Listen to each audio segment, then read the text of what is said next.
You don't need to go to Niagara Falls when you can eat some Brian balls. On NASCAR Diecast Collectors and Diecast Reviewers on YouTube, this is Original Big Bri here, and welcome back to another Wave 9 NASCAR Authentics Diecast review. Today we'll be reviewing Justin Allgaier's 2018 Brandt Agriculture for Junior Motorsports in the Chevrolet Camaro. So this is a really nice car that I picked up along with other cars from Wave 9 of NASCAR Authentics. This is the second time we've got a Justin Allgaier Brandt car released, just like last year's from Wave 11, I believe. And there's the rest of the back if you guys want to see that. We got another pretty hefty wave, and probably for the first time ever, I actually got all these cars, including the liquid color car, but I'll probably mention that once we get to the Casey King car, because that's the car that is in liquid colors, so pretty nice.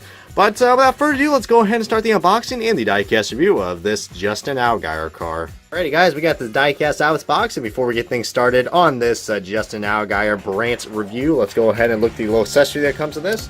And it is the three-dimensional plastic magnet that we usually get for some cars from NASCAR Authentics. First time that we got it for Justin Allgaier, so pretty cool. I remember last year that we actually had, with the car from last year, we got the rectangular magnet.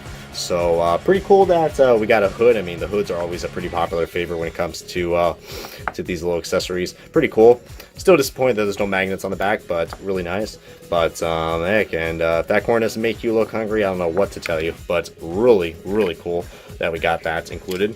But let's get back to the diecast, and hopefully this car won't be as corny as this review. As alright, heck, I'm gonna be almost 23 years old, and I still make jokes like that. God almighty, you can never get too old for corny jokes. There I go again, dang it. But on a serious side, this is a really unique car. Is it an improvement of the paint scheme compared to last year's? I don't think so. I think it's a downgrade for the paint scheme. Now, some people might disagree with me or agree with me, but I really think this paint scheme is ugly. And I'm not saying it's fugly, like, yeah, let's not go into details on that. You guys probably know what the term fugly means. Trying to keep this review as G-rated as possible, but I'm having a hard time with that. But yeah, this is I mean, I got used to it, but is it better than last year's? Definitely not. And that's the reason why this car was canceled. And yes, this is a one of the two exclusives that we got for NASCAR Authentics Wave 9. So really cool. You guys know I'm always a big fan of the exclusives. I did trash talk this car a lot when I reviewed the 124 on the Diecast News episode, but I'm really surprised that they made this car. Really surprised. But Justin Allgaier, he was a serious contender for for this year in the Xfinity Series. And well, he got like 5 wins, including winning at Road America and Iowa. He also won a couple races as well, but 5 in particular. But what I find funny is that every time Justin Allgaier wanted the Brandt car, the paint scheme changed. It's like, all right, yeah, we gotta get rid of this horrendous paint scheme. Like what? Like they started off with this paint scheme, and then they went to there was one with green on it. Like it had the exact same colors of this, but it was like orange, yellow, and green, I believe. I think it was like an anniversary car or something. And then they also had, there was another variant of this car too, I can't really quite remember, but yeah, there was a lot of paint scheme changes with this car. But then at the end of the year, they went back to this car and still won some races. I mean, a lot of people were like, oh, every time Justin Allgaier is going to win a race, the Brandt schemes get changed.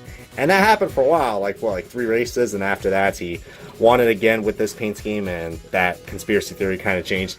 But I just find that kind of funny right there, but man, Justin Allgaier, what a season he had. It is so unfortunate that he did not make it into the Final Four. And this is, I mean, I hate to get very controversial here, but this is the exact same reason why I do not like the playoffs, alright? I mean, heck, first of all, congrats to Tyler Reddick. I mean, cool to see another Junior Motorsports car into a victory lane and also win the championship. But, man, the playoffs is flawed when Tyler Reddick wins the championship and the Rookie of the Year. I feel sorry for Christopher Bell. I mean, he definitely probably should deserve the championship and the Rookie of the Year. But, it is what it is. It's happened now. I mean, they can't really take away championships because of this flawed playoff system. But it's even worse when you got Justin Allgaier's teammate only won 2 races and won the championship. And then you got Justin Allgaier, who won 5 races and was pretty consistent. And then you had that one bad race in Phoenix, and everything just, I mean, the playoffs definitely really hurt Justin Allgaier. But, it's pretty unfortunate when it comes down to one race or what, like, it decides who your champion is. So, I mean, heck, I mean, if you looked at the regular season champion, I mean, if there was no playoffs whatsoever, Christopher Bell actually was going to win. Daniel Hemrick was, which a lot of people would think that'd be odd because, you know, 0 wins. But, I mean, Austin Dillon won him back a few years back with 0 wins, so I don't see a problem with Hemrick winning it. I mean, heck, I mean, he's already going to Cup for next year. But, yeah, I just feel really bad for Justin Allgaier and Christopher Bell and even Daniel Hemrick. You know, 2 of those guys made it into the Final Four, but, you know, with how the playoffs is, you know, anybody can win it. But, you know, it is what it is. That's all I got to say about that. But, yeah, I mean, I'm hoping Justin Allgaier is going to return in this car again. I mean, a lot of people are saying his career is kind of over now, but he hasn't said anything yet. I mean, we know Elliott Sandler left, and Tyler Reddick's moving to the 21 for next year, from what I heard. So, a lot of different changes for Junior Motorsports for next year. Don't know who's going to drive the 9. I believe Allgaier is going to stay in the 7.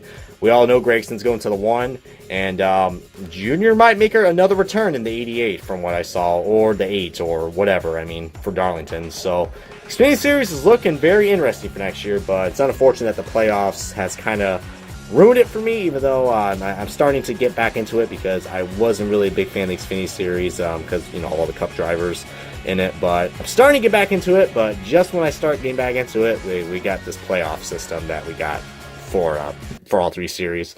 But, you know, enough of me rambling about that. Let's go ahead and start the diecast comparison of the last year's car, which is the we got both Brandt agriculture cars that were released, so really cool. I mean, this is like the 3rd time we've got the 7 car released. You guys know they also made the Regan Smith Suave car as well for Spin Master. But you guys could probably tell, I mean, I do like the addition of the yellow splitter. It does look nice, but you know, the 2 corn cob, I'm glad they kind of kept the corn cob stripes on there. That's pretty cool. But when we get to the side, this is where everything has turned for the worse, if you know what I mean. Yeah, I mean, I do like the yellow number 7. I don't think they ever had a yellow number 7 yet for Justin Allgaier.